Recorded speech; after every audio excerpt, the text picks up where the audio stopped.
Dalam sebuah riwayat disebutkan Nabi Ibrahim ini sedang berdiri di atas bukit mengawasi ternaknya yang banyak. Saking banyaknya ternak Nabi Ibrahim itu, dia tidak bisa lagi mengawasinya di daratan, harus naik ke atas bukit. Nah, di atas bukit itulah diawasi ternaknya, pengembalanya diawasi oleh Nabi Ibrahim.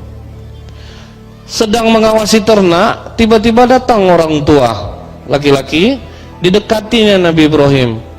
Wahai Tuan, ya, saya ini musafir yang kehabisan bekal. Bolehkah saya meminta 1 ekor ternak Tuan untuk bekal makan saya di jalan? Apa kata Nabi Ibrahim? Bapak cukup mengucapkan Subuhu Kudus Rabbuna wa Rabbul Malaikati Warruh 1 kali aja, ambil 1/3 ternak yang saya punya. Kaget bapak ini. Jadi Nabi Ibrahim itu kaya, tapi kekayaannya tidak masuk ke jantungnya, hanya sampai di genggaman saja.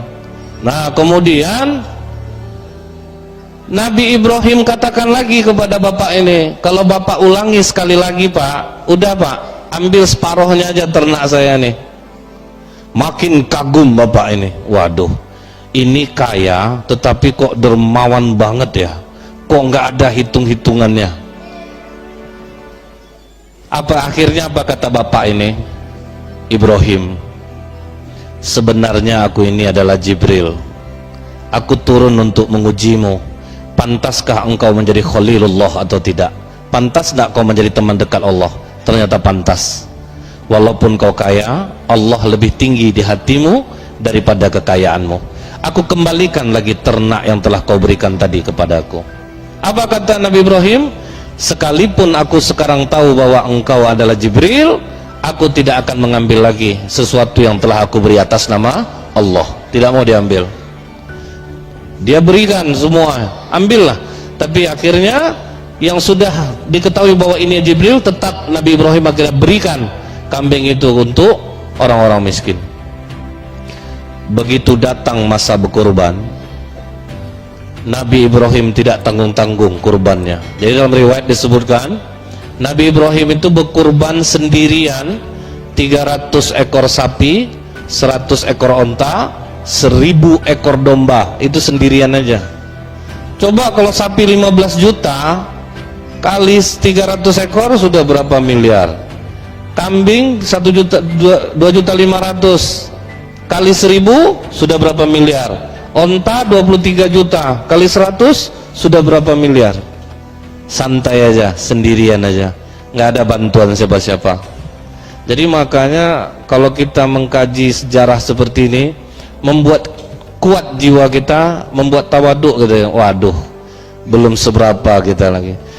Nah, Nabi Ibrahim berkurban sebanyak itu, dengan kurbannya yang banyak, apa yang terjadi di masyarakat? Banyak yang memuji, banyak akhirnya yang memuji Nabi Ibrahim. Makanya hati-hati dengan pujian. Apa kata Rasulullah? Jika kalian dipuji dengan sesuatu yang tidak ada pada diri kalian, berdoalah kepada Allah, ya Allah, jadikanlah aku seperti yang dia sangkakan. Itu satu. Yang kedua, ambil segenggam pasir, lemparkan ke muka orang yang memuji. Yang ini jangan diamalkan. Jadi apa kata masyarakat? Sungguh dermawan engkau Ibrahim. Sebanyak ini kau berkurban, sedikit pun tidak ada guratan kesedihan di wajahmu. Tidak ada manusia yang bisa mengalahkan kedermawananmu Ibrahim. Tidak akan pernah ada manusia sedermawan engkau. Apa kata Nabi Ibrahim? Kurban sebanyak ini belum seberapa bagiku. Kena ketika dipuji. Kurban sebanyak ini belum seberapa bagiku. Andaikan Allah mengaruniakan aku anak laki-laki, kemudian diperintahkan Allah aku menyembelihnya, aku menyembelih anakku itu untuk Allah. Kenapa Nabi Ibrahim berani ngomong seperti itu? Karena dia sudah yakin tidak akan punya anak. Umur sudah 86 tahun, tidak mungkin lagi punya anak. Makanya berani ngomong seperti itu. Ini pelajaran besar untuk kita. Hati-hati kalau bicara. Nabi Ibrahim sudah lupa dia dengan kata-katanya. Dia sudah lupa dengan kata-katanya. Dalam surah As-Saffat apa kata Allah? Wa qala inni dzahibun ila rabbi sayahdin. Nabi Ibrahim ditengoknya orang punya anak, main sama anak. Apa kata Allah? Sesungguhnya aku harus pergi, kata Nabi Ibrahim, kepada Tuhanku, dia akan memberikan petunjuk kepadaku. Pengen betul punya anak, karena udah lama tidak punya anak, pengen punya anak. Akhirnya Nabi Ibrahim berdoa. Apa doa Nabi Ibrahim untuk mendapatkan anak? Rabbi habli minas solihin. Dia ulang-ulang doanya tadi, Rabbi habli minas solihin, Rabbi habli minas solihin. Akhirnya dijawab oleh Allah, fabasyarnahu bigulamin halim. Aku karuniakan kau anak yang sabar dan penyantun. Jadi kan dari Siti Sarah tidak punya anak. Umur Siti Sarah juga sudah cukup tua, tetapi kecantikannya masih kalah perempuan-perempuan muda. Maka Siti Sarah bicara kepada Nabi Ibrahim, wahai Ibrahim, kita sudah lama berumah tangga, tapi kita belum juga mendapatkan anak. Bagaimana kalau kau menikah saja dengan Hajar? Rencana Siti Sarah hanya sekedar basa-basi, mengetes-ngetes gitu, karena dia yakin rasanya Nabi Ibrahim tidak akan mau nikah dengan Siti Hajar, karena Siti Sarah ini cantik walaupun dia sudah tua. Rupanya dipelurus oleh Nabi Ibrahim. Iyalah kalau gitu, udah terlanjur ngomong, mau diapakan lagi? Nah, kenapa kita katakan Siti Sarah ini sebenarnya basa-basi? Kalau kita lihat dalam kitab Qisasul Anbiya karya Ibnu Katsir rahimahullah, begitu Nabi Ibrahim nikah sama Hajar, tiap hari Siti Sarah marah kepada Hajar, berantem, ngamuk Siti Sarah.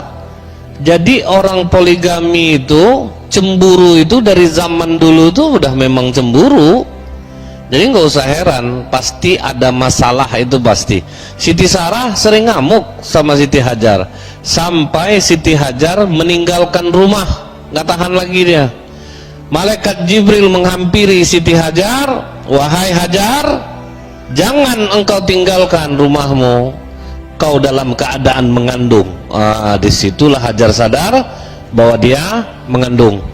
Maka ditutupinya lah kandungnya dengan stagen. Jadi perempuan pertama yang menggunakan stagen perut itu adalah Siti Hajar.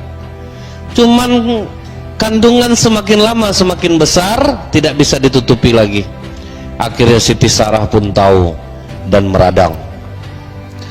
Pokoknya begitu lahir anak ini nanti, aku tidak ingin dia dan anaknya ada di dekatku, bawa dia pergi jauh-jauh. Ngamuk Siti Sarah. Begitu lahir Nabi Ismail, dalam keadaan merah-merah itu dibawalah jalan kaki oleh Siti Hajar dan Ibrahim dari Palestina menuju Mekah. Jadi sempat tidak berenak-enak hati. Jadi sempat berantem. Di dalam Al-Quran dikatakan Allah, falamma balagha ma'u sa'ya, maka ketika Nabi Ismail ini sudah berumur cukup, ada yang mengatakan 7 tahun, ada yang mengatakan 13 tahun, tanggal 8 Tarwiyah Nabi Ibrahim tidur di Mina. Waktu tidur itu datanglah mimpi, wahai Ibrahim, tunaikan nazarmu, sembelih anakmu sebagaimana yang pernah engkau ucapkan dulu. Tidak. Wah, tuh ya, tersentak, bangun. Ini pasti dari setan. Ini dari setan, tidak mungkin dari Allah. Tapi aku rasanya pernah ngomong seperti ini dulu. Dilihat Nabi Ismail kecil dipeluk oleh Nabi Ibrahim. Sambil menangis, tertetes air mata sang ayah ke tubuh anaknya. Nabi Ismail pun terbangun. Ayah, kenapa kau menangis? Tidak, nak, ayah sangat mencintaimu. Dipeluk oleh Nabi Ibrahim. Ini pasti mimpi buruk, mimpi dari setan. Tanggal 9 Nabi Ibrahim pindah tidur ke Arafah. Di Arafah datang lagi mimpi yang serupa.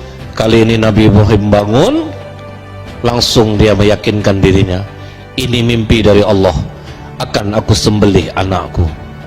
Jadi berani ngomong, tanggung jawab Allah segalanya. Aku pernah ngomong menyembelih anak untuk Allah, aku sembelih anakku untuk Allah. Tanggal 10 Zulhijjah Apa kata Nabi Ibrahim kepada Hajar? Wahai Hajar, mandikan anak kita ini bersih-bersih, beri dia wewangian, beri dia pakaian baru, karena aku hendak membawanya bertemu dengan Allah. Jadi sejarah pakaian baru itu adalah hari raya Idul Adha. Sambil menunggu anak dimandikan, Nabi Ibrahim mengasah pisau sampai tajam. Pisau sudah serasa tajam, anak sudah selesai dimandikan, beri wewangian, kasih pakaian, maka anak ini dibawa jalan menuju Mina. Di saat itulah iblis goncang, langsung broadcast, rapat mendadak, share, ngumpul iblis semuanya. Ada yang nggak pakai baju jadinya, tersangkut sini, ngapa, apa nih buru-buru kali ini? Kita nih ada proyek besar. Apa proyek besarnya? Kalian ingat? Kita dulu gagal merayu Nabi Ayub. Jangan sampai gagal kita merayu Ibrahim, agar jangan dia sembelih anak kandungnya sendiri. Siap? Siap Tuhan. Tapi bagaimana caranya Tuhan? Kalian dekati Hajar, karena kalau seorang ibu tahu dia anaknya akan disembelih, pasti dia ngamuk. Maka iblis menjelma menjadi manusia, mendekati Hajar. Hajar, ya, tahukah kau mau dibawa kemana anakmu Ismail? Ya, anakku hendak dibawa bertemu dengan Allah. Bohong Hajar. Bohong gimana? Kau tidak nampak tadi suami kau megang pisau? Nampak. Tahu kau guna pisau itu untuk apa? Tidak tahu. Memangnya untuk apa? Dia akan menyembelih anakmu Hajar. Tidak. Bohong kalian. Tidak mungkin seorang ayah akan menyembelih anaknya. Tapi katanya dari Allah Hajar. Apa? Dari Allah? Kalau Allah yang memintanya, jangankan leher anakku Ismail, leher aku pun aku mau kalau Allah memintanya. Itu istri solehah, carilah yang macam ini. Tapi tidak ada lagi, itu stok terakhir, nggak ada lagi. Jadi iblis berpindah kepada Ibrahim, dia menjelma jadi manusia. Ibrahim, mau kemana? Aku mau nyembelih anakku. Kenapa disembelih anakmu? Aku dulu pernah ngomong, kalau Allah meminta anakku, akan kusembelih anakku untuk Allah. Jadi aku sekarang mau menyembelihnya. Udahlah Ibrahim, minta ampun aja lah kepada Allah. Allah itu kan maha pengampun. Tidak, bukan itu masalahnya. Aku akan tunaikan apa yang pernah kuucapkan. Kalau aku punya anak, akan kusembelih untuk Allah kalau Allah memintanya. Pergi kalian. Kalah iblis. Udah Ismail nih, coba kita rayu. Ismail kan masih kecil. Ismail, mau kemana? Mau apa? Dibawa ayahku bertemu dengan Allah. Bertemu dengan Allah? Iya, ayahku yang mengatakannya. Bohong Ismail. Kau lihat ayahmu megang pisau? Iya, aku melihatnya. Kenapa? Kata ayahmu, dia diperintahkan oleh Allah. Oh, Allah yang memerintah ayahku. Dia ambil Nabi Ismail beberapa butir batu, dilemparnya iblis yang menjelma dari manusia ini. Buta mata kirinya, kena mata ya. Itulah sejarah melontar jumroh, dilempar. Sampai di Mina, baru Nabi Ibrahim jujur kepada anaknya. Ini yang diabadikan oleh Allah di dalam surah As-Saffat ayat 102. Apa kata Allah di sini? Kata Nabi Ibrahim kepada Nabi Ismail, wahai anakku, di dalam tidur ayah bermimpi, nak. Ayah diperintahkan Allah untuk membunuhmu, menyembelihmu. Bagaimana menurut pendapatmu, nak? Jadi dia ajaknya anaknya dialog. Apa jawaban Nabi Ismail? Jangan ragu ayah. Laksanakan apa yang diperintahkan Allah kepadamu. Insya Allah kau akan mendapatiku sebagai anak yang sabar. Akhirnya apa kata Allah sini? Falamma aslama wa tallahu lil jabin. Mereka sudah bersepakat untuk melaksanakan penyembelihan itu. Maka Nabi Ismail kecil ini berpesan dia kepada ayahnya, wahai ayah, ikatlah kedua tangan dan kakiku ayah, agar aku tidak bergerak-gerak yang nanti akan merepotkan ayah ketika menyembelih aku. Baik nak. akan ayah ikat engkau. Telungkupkan mukaku ke bumi ayah, agar jangan terhibah hatimu ketika menyembelih aku. Baik nak, tajamkan pisaumu ayah, agar jangan terlalu lama aku merasakan sakitnya mati. Tolong angkat bajumu ayah, agar jangan terkena percikan darahku yang membuat berkurang pahalaku di sisi Allah. Setelah penyembelihan ini ayah, bawa bajuku pulang, sampaikan salamku kepada ibu. Bersabarlah dalam menjalankan perintah Allah. Jangan kau memandang anak-anak sebayaku ayah, agar jangan engkau terkenang akan aku. Wah, tuh dahsyat enggak tuh. Setelah itu Nabi Ibrahim mengikat tangan dan kaki anaknya. Setelah diikat, ditelungkupkan ke bumi. Saat itulah dalam riwayat disebutkan seluruh malaikat di langit tertunduk. Kemudian apa kata Allah? Lihat hambaku Ibrahim, dia lebih mendahulukan ridhoku daripada kasih sayangnya kepada anak kandungnya sendiri. Itu yang membuat malaikat tertunduk. Maka Nabi Ibrahim pun mulai menggorok leher anaknya dengan keras. Gak ada jejak sama sekali, gak termakan pakai pisau yang sudah tajam itu. Bingung Nabi Ibrahim, aneh, rasanya pisau ini udah tajam. Dicobakan ke kayu, putus kayu, masa leher enggak? Karena Nabi Ismail terlalu lama menunduk di bawah, dia berkata kepada ayahnya, wahai ayah, ada apa? Kenapa lama sekali? Entahlah nak, pisau ini sudah tajam tapi tidak mampu menggorok lehermu. Ayah, mungkin Allah mengira aku tidak ikhlas dengan diikat seperti ini ayah. Mungkin Allah mengira aku terpaksa ayah. Coba buka ikatanku ayah, ulangi sekali lagi. Oh, tidak zat. Nah, Nabi Ismail disembelih yang kedua, tetap tidak mempan, tetap tidak ada mau digorok lehernya. Kemudian Nabi Ibrahim mengulang kembali. Apa kata Allah? Wa nadainahu ayya Ibrahim qad sadaqta ru'ya. Ibrahim telah melaksanakan mimpinya. Wahai Jibril, ambil kambing Habil di surga, gantikan leher Ismail. Pengorbanan yang ikhlas Habil tadi diambil, diganti leher Ismail. Begitu disembelih sudah berdarah. Ditengok yang tersembelih rupanya kambing. Kok jadi kambing Ismail nih? Rupanya pas Nabi Ibrahim membelok ke belakang, dilihatnya Nabi Ismail dalam keadaan segar bugar. Langsung dipeluk oleh Nabi Ibrahim. Allahu Akbar, Allahu Akbar, Allahu Akbar. Inilah sejarah takbir itu. Ungkapan kegembiraan seorang ayah, dia tidak jadi kehilangan anaknya. Nah, inilah pelajaran berharga bagi kita. Kalau sempatlah waktu itu, kata Ibnu Abbas, penyembelihan Ismail ini terjadi, maka setiap anak laki-laki akan dikorbankan di saat dia umur 7 atau 13 tahun. Tidak ada kita nih, karena diganti-gantikan nanti itu 1 tahun hidup laki-laki, 1 tahun dimatikan. Jadi itu ngeri ya. Terjadi seperti zaman Fir'aun ketika memberantas Bani Israel, 1 tahun dihidupkan, 1 tahun dimatikan, nanti diundi itu. Nah, jadi kalau sempat itu terjadi penyembelihan, semua kita kena. Sampailah kurban ini kepada ayah kandung Rasulullah SAW. Jadi apa kata Abdul Muttalib, kakek Rasulullah? Kalau sempat lahir anak aku yang ke-10 laki-laki, aku akan sembelih lehernya. Rupanya yang keluar 10 laki-laki. Diundi nama anak, keluarlah nama Abdullah, ayah Nabi. Jadi rencana ayah Nabi itu mau disembelih oleh bapaknya. Pergilah dia ke dukun. Waktu itu orang jahiliyah sukanya ke dukun.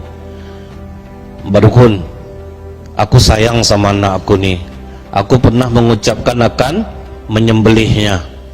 Bagaimana ini? Oh, tukar aja gini, 10 ekor onta dengan dia, diundi, mana yang keluar?